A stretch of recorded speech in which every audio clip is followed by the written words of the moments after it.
zuwa Hausa Romance Channel. Ku yi subscribe domin samun sababbin shirye-shiryen. Sign Marriage kashi na 15. Masu sauraro, barkanmu da sake saduwa da ku a ci gaban wannan labarin naku wanda Fauziya Tasi Umar ta wallafa. Asa nake karanta muku a wannan tashar taku, sai ku biyo mu, yanzu za mu ɗora daga inda muka tsaya a baya. Kuka sosai Batul take, haka ya tsallake ta ya bar gidan yana jaddadawa Inna. Sati 3 saura bikin, don haka su fara shiri. Niamey za a kai amarya, Anwar ya riga da ya gama gininsa. Daga nan za su wuce France tunda a can yake zaune. Sama ce ta kama hannunta suka koma ciki, ta zube a katifar. Tana wani irin kuka mai kunji ta ce, Anwar fa, Sama wallahi ba zan aure shi ba, sai dai su kashe ni. Murmushi Sama ta ce, mu kam zuwa cikin waɗannan bauɗaɗɗun mutanen bai yi mana rana ba. Mun yi gudun gara mun haike wa zago. Wai dama haka duk dangin uba suke ne Tima? To ko namu ne a haka? Shin ɗiyansu Ladiyo da Jummai su ma auren dolen za a yi musu, ko kuwa sai dai ke da baki da gata? Cikin kuka ta ce, Samha mu bar garin nan. Da sauri ta ce, ina za mu Batul da ranar auren wani a kanki? Ta miƙe ta fara haɗa kayanta ta ce, ban shirya zama ajalinsa ba, ban kuma shirya ɗaura kambun mutuwa ba. Shi yasa na ce miki mu bar musu garinsu sai su yi wa wata auren dole. But wallahi duk duniya namiji ɗaya ne zaɓina, da ban same shi ba na riga na haƙura. Abin da na rayu da wanda raina ya karɓa take fatan ya zama madadinsa. Murmushi ta ce, kar mu yi gaggawa Batul, mu jira zuwan uwayen Din mu ga irin karɓar da za su yi musu. Daga nan kuma sai mu yi abin da ya dace. Bata kuma cewa komai ba, ta zauna tana yamutsa sumarta ta ce, oh God, Samha me laifin Din ne da za su ɗora masa abin da babu ruwansa? Samha wallahi shi ma ba son sa nake yi ba. Na zaɓe shi ne da fara koya wa zuciyata son sa don mafitar rayuwar Jenny kamar yadda kika bani shawara. Ta ya ma wai zan yadda na yi aure a wannan murɗaɗɗen garin? Wai ni ko ba zan yi farin ciki ba ne na haƙura? Cikinsu babu wanda ya kuma magana, sun ɗauki lokaci a zaune, ko break sun kasa yi. Daga ƙarshe suka shirya samun shiga gari, su yi shopping. Suna fita suka haɗu da Anwar. Daga kallon da ya ga Batul ta yi masa, ya sa shi sanin lalle saƙo ya iske ta. Ya yi murmushi, ya kai hannu zai ɗauki Jenny. Ta janye ɗiyarta ta ɗaga ta ta yi gaba. Sai Samha ce suka yi magana, ya ce su jira shi ya zo ya kai su. Amma fir Batul ta ƙi. Haka dole ya ƙyale su, ransa babu daɗi. Shi kan bai san me yasa Batul ta ƙi karɓarsa ba. Dukkansa duk gatansa a ce a cikin danginsa ne mace take nuna masa tsana bayan duk matan da ke bibiyarsa. Komawa gidansu ya shiga ɗakinsa ya kwanta, yini sur bai fito ba. Shirin Inna Hari ta ji ya yawa, ko abincin rana bai fito ya ci ba. Hakan ya sanya ta shiga ɗakin, ta iske shi kwance a ƙasa. Ya zuba wa silin idanu da suka kaɗa suka yi jajir. Ta zauna gefensa ta ce, Anwar, kai da baka iya sanya abu a ranka ba, kai ma irin ubanka ne. Ni wallahi ban ga abin da zai sa ka damu ba, bayan dai ga ta nan ta kusa zama taka. Zuba idanunsa ya kan Inna Hari ya miƙe zaune ce, da gaske take son gaɗin, tunda na fahimci ba don farin cikin ta suke sarrafa ta zaɓinta ba, don wata manufa ne. Sai na ji gara na haƙura na barta ta zaɓe ni da kanta, na san na fi sa cancanta. Numfasawa ya ci gaba da cewa, sai dai kuma bakin alƙalami ya bushe. Mami sun ƙara rura wutar ƙiyayyata a zuciyar Batul. Ban taɓa son abin da nake jin zan iya ɗaukar kowace kasada a kansa ba sai akan Batul. Amma Mami hakan zai faru ne idan bata ɗauke ni a yanda ta ɗauke ni yanzu ba. Ina son na rayu da ita ne rayuwa mai daɗi, sai dai ita tana min kallon takobin da yake shirin sare farin cikinta. Mami ina jin kamar na haƙura, ban san amsa sunan azzalumi.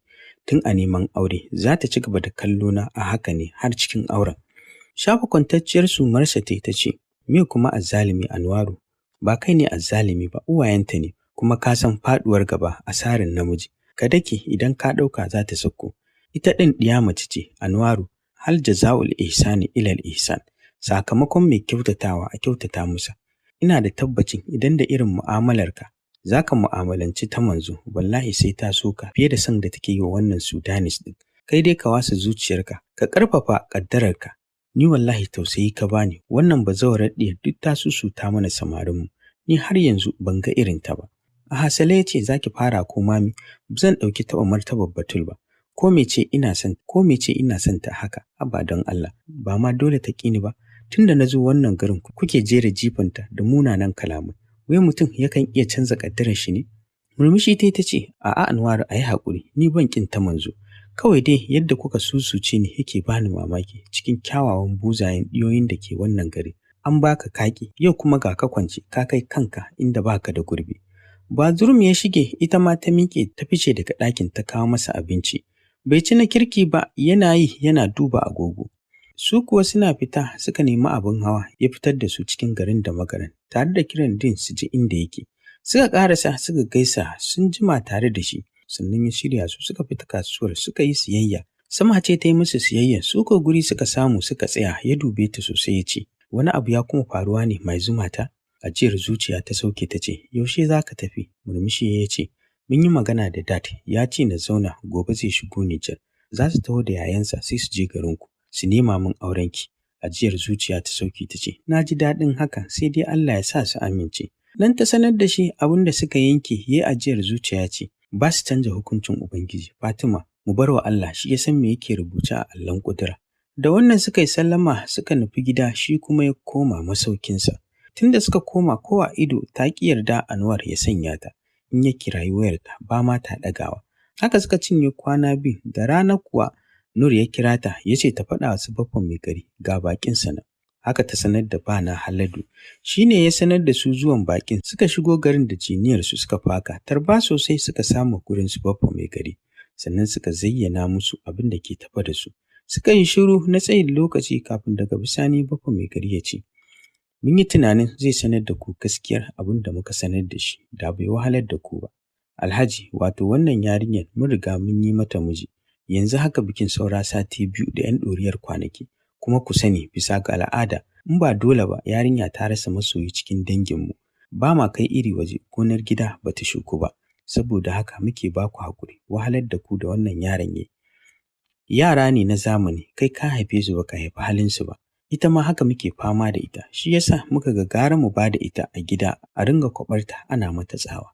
Duk yadda Abu da ɗan uwansa za su yi sun yi abin ya ci tura, haka suka tashi ciki babu ƙwari suka yi musu sallama suka tafi. Ba su sanar da Din abin da ke faruwa ba sai da suka haɗu a Sudan suka zaunar da shi. Suka yi masa nasiha tare da nuna masa ya haƙura ya nemi wata tunda sun ce ba za su ba wa bare ba. Inda shi kuma yake jin duk kalamansu na ya haƙura kamar sun watsa masa dalma a zuciyarsa ne. Haka ya tashi jikinsa a mace ya shige ɗakinsa ya ja bargo ya kudindine. Zazzaɓi ya sauko masa. Wannan lamari ya yi kama da neman rayuwarsa waɗancan bauɗaɗɗun buzayen suke. Shiru har dare har wayewar gari bai fito ba har rana ta kuma ɗagawa hankalin Mom ya ƙi kwanciya.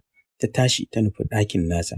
Ta buɗe ta shiga tare da isa gadon da sauri ta ce Nuruddin kashe kanka za ka yi a kan mace? Haba Din. Me yake damunka da za ka kwanta a ɗaki kai ta rawar sanyi? Cikin ciccijewar murya ya ce, mutuwa zan yi da sauri ta haura gadon. Tana danna masa ƙirji ta ce, ka rufa min asiri Din, wallahi ba za ka mutu akan mace ba. Ka kwantar da hankalinka, na yi maka alƙawarin, in dai ni ce mahaifiyarka sai na sama maka wadda ta fita. Cikin azabar ciwo ya ce, ba zan samu ba Mom, please. Yadda jikinsa yake rawa ya sa ta kiran likita ya yi treatment ɗinsa. Dad ya shigo ɗakin. Ya miƙa mata waya ce, tun ɗazu Junior yake kiran wayarki. Karawa ta yi a kunnenta ta ce, babana ya Australia. Cikin mutuwar jiki ya ce, not lucky Mom, still ban ganta ba. An ce tana can duk inda nake tunanin zan iya samunta, na je babu wani bayani. Mom, ina jin tsoron wani abu ya faru da ita. Ta sauke ajiyar zuciya. Ita kam tana ganin jarabawa. Duk akan mata ‘ya'yanta suke neman zaucewa. Ƙwallon idanunta ta share ta ce, in dai ana nema za a dace Junior. Kaddarar ku ce, ni dai ban ji a raina Batul ta mutu ba. Ta ɓuya ne saboda tsoron sake maimaituwar abin da ya faru a baya. Insha Allahu sun za ta bayyana gare ka. Limshe idanunsa yayi tare da kwantar da kansa saman filo ya ce, kuma za ta so ni Mom tun kusan sati ɗaya gabana yake faɗuwa. Murmushi ta ce, ba za ta taɓa daina son ka ba. Ajiyar zuciya ya ce, yaushe babba zai dawo. Kallon Din ta ce, shi ma yana kwance ciwon soyayya ne yake damunsa. Yana son wata buzuwar yarinya da suka haɗa nan Australia, su ɗinku da Sheikh Muhammad Salim sun je nema masa aurenta. Iyayenta sun wulaƙanta su, sun ce ba za su ba wa bare aurenta ba. Shi ne yake kwance tun jiya babu ci babu sha. Gashi ma suna shirin aurar da ita. Murmushi ya ajiye wayar tare da shafa sumarsa ya zuba wa ƙaton hoton Batul idanu da ke ajiye a duk wani gurbin da yake zama. Hatta ofis na ma'aikatan da yake jagoranta. kowanne sai ya sakala wannan hoto. Juyawa ya kafa ma hoton idanu yana mayar mata da martanin murmushi ya ce, na yi mafarkin kina rayuwa da ni a zuciyar kibi, ki dawo mu gyara rayuwarmu. Mu yi wa Jenny gata, na san yanzu tana son ganin daɗinta. Batul, ke rayuwata ce. Tashi ya fara goge hoton tare da kissing lips ɗinta ya ce, ba ki san komai game da mijinki ba. Na san za ki kare min kanki, ki adana min daɗina ko? Dariya ya yi wa kansa tare da shafa kwantacciyar sumarsa ya ce, Sun zan baki ƙanin Jenny, naga kina tashi da ƙyar na tsokane ki. Mi ta zagaya kwamfan na gidanmu, kina so ko? Komawa ya kwanta tare da buɗe wani hotonsu da ya musu ranar darensu na farko bayan komai ya kammala. Lokacin da Dad ya kira sa yake masa hannunka mai sanda a kanta, ashe shi ma rayuwar farin cikinsa yake nema. Sosai ya yi wa Allah godiya lokacin da ya samu labarin abin da ya faru a ƙungiya, lokacin da dadinsa ya yi ƙoƙarin haikewa daɗinsa, ashe za ta iya kare kanta ita ma. Murmushi tare da ɗaukar kwaf ɗin wine ɗin da ke saman bedsheet, ya kurɓa ya ajiye tare da ya mutsa sumarsa. Cikin shekaru biyu abubuwa da yawa sun faru. Shi kansa ƙarfin addu'ar mahaifiyarsa ce da kuma nisan kwana ya kawo sa wannan lokacin. Sake zuba hoton idanu ya as imagine a ce yanzu ne suke cikin wannan rayuwar. Ya san za su rayu cikin kwanciyar hankali. Babu wani tarnaƙi da zai shigo rayuwarsu bari ya hana musu farin ciki. Limshe idanunsa tare da ɗaukar wayarsa ya fara kiran layin Batul na Najeriya. Ya kira sau ba adadi baya shiga, kamar koyaushe sake ya mutsa sumarsa ya tashi zuciyarsa na yi masa zafi. Ya zuba wa ƙasan gidan nasa idanu yana kallon ɗaiɗaikun mutanen da suke kai kawo ya busar da iska mai zafi. Tsayin lokaci zuciyarsa har nauyi take masa, kullum tsammani yake na ganinta. Bai rabo da Malbun a tunaninsa ko nan ta koma da zama. Shi ne har Sydney, but kullum amsar tasa shiru ne. Ya gaji da yawo tsakanin ƙasashen, zuciyarsa kullum tana faɗa masa. Bi ɗinsa tana kusa da shi, to amma me yasa ta kasa nemansa? Lumshe idanunsa ya kwanta saman gurin ya ce, dole za ta neme ni, to ta ina? Buɗe idanunsa ya sake lokacin da ya ce mata gashi nan zuwa Australia. Bayan ya shigo Australia, a hanyarsa ta zuwa gidan da yake tunanin Latif zai yi kamfin nata.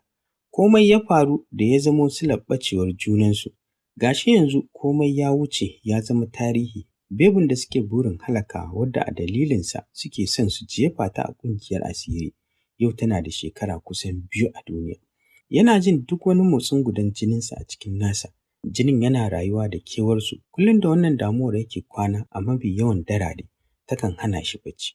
Yana tsoron halin da zai riski Batul a ciki, duk da cewa baya zargin faruwar wani abu. Domin kuwa masifar da aka ɗora mata ta filin kafin mutuwar Latif ya sanar da shi, ya karya ta. Wannan ma shi ne dalilin da ya sa ƙungiya ta yi Allah wadare da shi.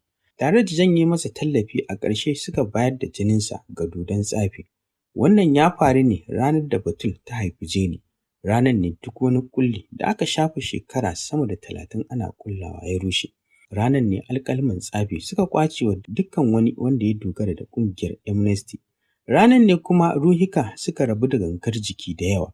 Still dai a ranar ne asirin ɓoye ya fito fili. Haka dai a ranar ne jinin wasu manyan hadiman ƙungiya ya halatta ga dodon tsafi, ciki har da Dadi da Latif da shi kansa Mahesh ɗin. A wannan rana ne a gaban idanunsa aka yi wa amininsa a farko, maƙiyinsa a ƙarshe Latif dandatse, aka cire gabansa da marainansa. Aka gasa wasu manyan jakadun ƙungiya a cewarsu saboda jin daɗin kansa da antenarsa ya rusa musu shirinsu na shekara sama da 30. Shi kuwa da duk suka yi masa, suka jona masa wani abinsu na tsafi, ya rinƙa zuƙe jini da ruwan jikinsa sai da ya kafar da shi ƙaf sannan ya faɗi matacce. A lokacin da suka juyo gare shi ne suka neme shi suka rasa. Gashi shi kuma a gurin yana kallon su. Duk yadda suka so ganin shi ta cikin madubin tsafinsu ya gaza nuna musu shi. An ma idan suka cika binciken madubin tarwatsewa yake, ko kuma wanda ya dage wajen gano shi ta cikin madubin kawai aji ya saki ƙara ya faɗi matacce. A wannan halin sai da ya kwana 3 babu ci babu sha. Gashi a ɗaure shi kaɗai bai sanya aka yi ba, kawai ya waye gari ya gan shi a kwance a wani ɗaki, ya buɗe idanunsa yana ƙarewa ɗakin kallo. Can ya ga wani mutum ɗaure da wani abu mai kama da ganye a gabansa. Irin dai shigan nan ta arnan daji, shi dai daga haka ya kuma fita daga hayyacinsa. Ya kuma farkawa ne ya gansa a gefen titi, a yashe mutane sun zagaye shi, da ƙyar cikin tambayoyin da ake ta yi masa. Ya iya amsar wayar wani ya sa lambar mijin mahaifiyarsa. Daga nan sai da ya shafa wata 6 bai san komai da ke faruwa da shi ba, a duniya yake, a lahira yake oho. Bayan watanni 6 ne ya farka cikin wani gigitaccen yanayi. Allah ya sa Bobo da mijin mahaifiyarsa Alhaji Hakim suna tare da shi, suka rirriƙe shi tare da fara tofa masa duk addu'ar da suka san za ta zama waraka gare shi. Kusan awa guda sannan ya dawo hayyaci, ya sauke idanunsa kan mahaifiyarsa. Ya ce, kin ganta can tana kallo na ce ta zo ta ƙi zuwa min. Ki faɗa mata ba ra'ayina ne ya sa ni zama cikin matsafa ba. Gadar min kuka yi min, ki faɗa mata itan haske ce ga rayuwata. Idan ita ce ƙaddarata, kar ta guje ni. Ni ɗin dan ita kaɗai aka halicce ni. Mom, Batul tana son raba ni da ‘yata. Idan ta guje ni, ta bani ‘yata. Mu haɗu da ku a shirinmu na gaba masu sauraro domin ku ji ci gaban wannan labarin naku na Sign Marriage. Wanda taku Barista Fauziya Tasi'u Umar ta wallafa yake zuwa muku a wannan tashar taku.